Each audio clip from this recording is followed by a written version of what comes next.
What are the organic liquid fertilizer? First, I will be talking about banana peel fertilizer. Peels are loaded with potassium. Plants that are grown for their fruits or flowers benefit from potassium-rich fertilizers. However, foliage plants like lettuce or spinach don't favor it too much. After that, feed potassium-rich fertilizer to your fruits, tomatoes and squash plants. To unlock the potassium in banana peel, simply place the banana peel in a mason jar full of water and cap it. Let it sit for 3 days and then use it to water your plants.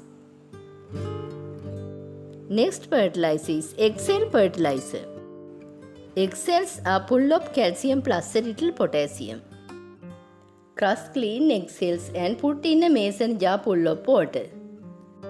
Allow it to set for a week or so, then use on your plants. House plant and tomatoes love this stuff. In fact, almost all plants need calcium. It can never help prevent blossom and rot. After you have used all your excess fertilizer, toss the cells in the compost and use new ones for the next batch. Next fertilizer is vegetable cooking water for plants. Once you are done steaming your veggies for dinner, drain the water into a bowl and allow to cool. This water contains all the vitamins and vegetables lost during the cooking process. I dilute this about half and half with water and give a splash to all my houseplants first. Then head to the garden. This does not store well at all. Make sure you use it up the first day or it will start to smell like rotten garbage. Anything left can be dumped in the compost pile. Next fertilizer is Epsom salt fertilizer. Epsom salts are high in magnesium and sulfur. Mix 1 tablespoon of Epsom salt with a gallon of water. I use this as a foliar spray on my tomatoes, peppers and roses about twice a month. I also use it on onions since I read somewhere that they make them especially strong tasting and I love me some brutally strong onions.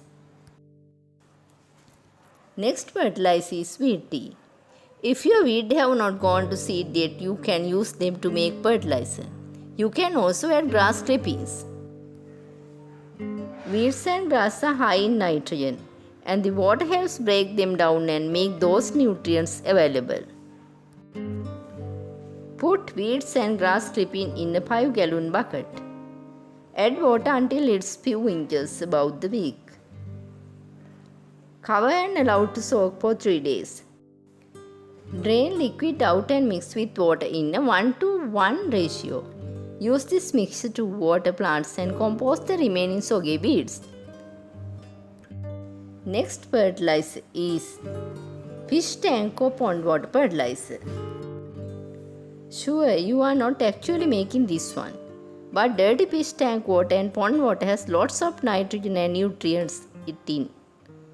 That is good for your garden. Even old bird bath water can be used. Depending how dirty the water is, dilute it at least 1 to 1. I add more water of the pond or tank water is particularly punky. Skip it if it's foamy or sludge-like. Manure tea. By far my least favorite liquid fertilizer to make a poop tea. I spend enough time cleaning up chicken poop. I do not need to soak it and water my plants with it.